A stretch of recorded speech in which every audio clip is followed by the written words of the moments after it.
नमस्कार, मी प्रवीण अहिरे. तमाम लाडक्या बहिणींचं लाडकी बहीण योजनेच्या नवीन व्हिडिओमध्ये स्वागत करतो. बघा, लाडकी बहीण योजनेमध्ये अतिशय महत्त्वाची अपडेट आलेली आहे. पाहू शकता, नवीन फॉर्म जे आहेत ते बंद झालेले आहेत. त्याबाबतची महत्त्वाची माहिती पाहणार आहोत. त्यासोबतच महिलांना मोठा धक्का या ठिकाणी असणार आहे.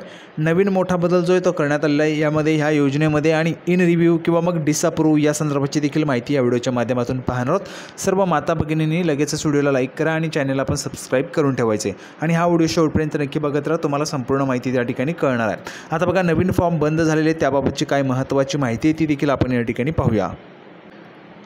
तर बघा, सर्वात अगोदर आपण माहिती पाहणार आहोत नवीन फॉर्म बंद झाले असल्याची.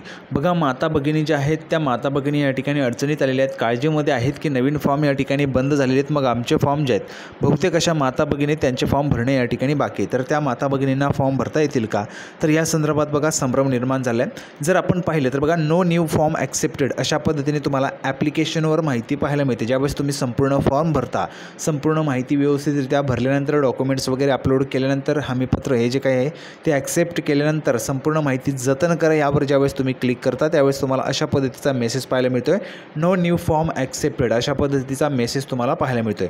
म्हणजेच काय, तर ॲप्लिकेशनवर, म्हणजे जे काही नारी शक्ती दूत ॲप आहे त्यावर नवीन फॉर्म जे आहेत ते स्वीकारले जात नाही आहेत अशा पद्धतीची माहिती आपल्याला या ठिकाणी पाहायला मिळते. आता ॲप्लिकेशनवर नवीन फॉर्म स्वीकारले जात नाही, मग माता भगिनींना प्रश्न पडेल की आमचा फॉर्म तर अजून भरलेलाच नाही आहे, मग आम्हाला पैसे मिळणार नाही का, योजना आजचं काय झालं आहे, योजना बंद झाली का.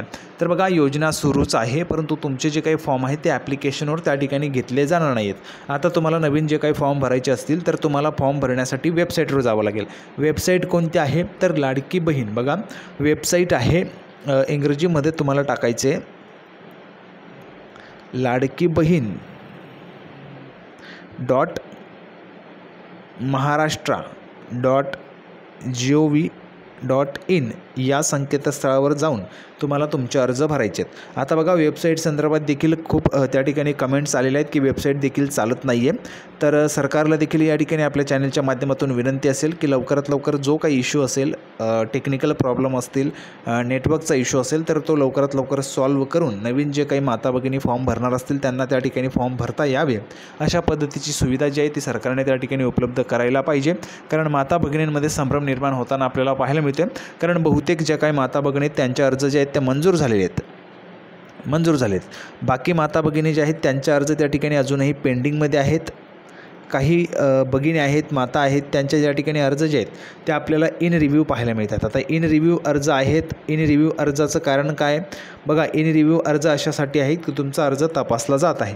तुमचा अर्ज जो आहे तो तपासण्यासाठी त्या ठिकाणी गेलेला आहे. तपासणी झाल्यानंतर तुम्हाला एकतर त्या ठिकाणी तुमचा अर्ज मंजूर केला जाईल किंवा तो रिजेक्ट केला जाणार आहे.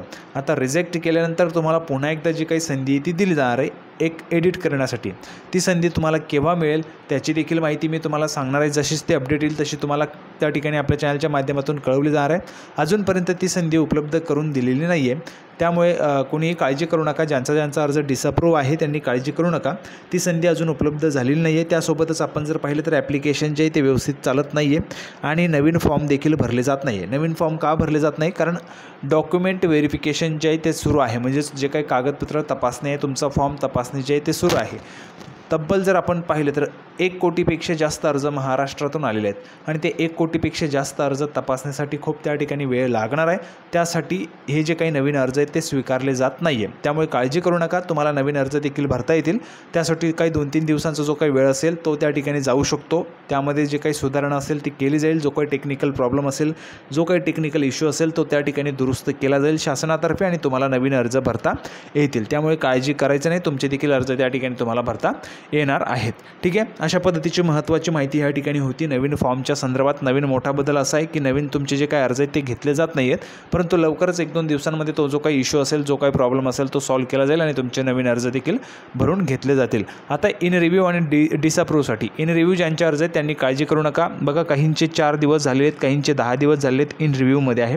तर काळजी करू नका, तुमचे देखील अर्ज तपासले जाणार आहेत. तपासले गेल्यानंतर तुम्हाला त्या ठिकाणी जी काही कंडिशन असेल, म्हणजे अर्ज पात्र असेल तर तुम्हाला अप्रूव्ह पाहायला मिळेल. अर्ज जर त्या ठिकाणी अपात्र असेल तर तुम्हाला डिसअप्रूव्ह पाहायला मिळणार आहे. तर अशा पद्धतीची महत्त्वाची माहिती होती. सर्वात अगोदर तुम्हाला या ठिकाणी लाडकी बहीण योजनेच्या संपूर्ण अपडेटसाठी सर्वांनी लगेच चॅनलला सबस्क्राईब करून घ्या आणि या व्हिडिओला पण लाईक करून टाका.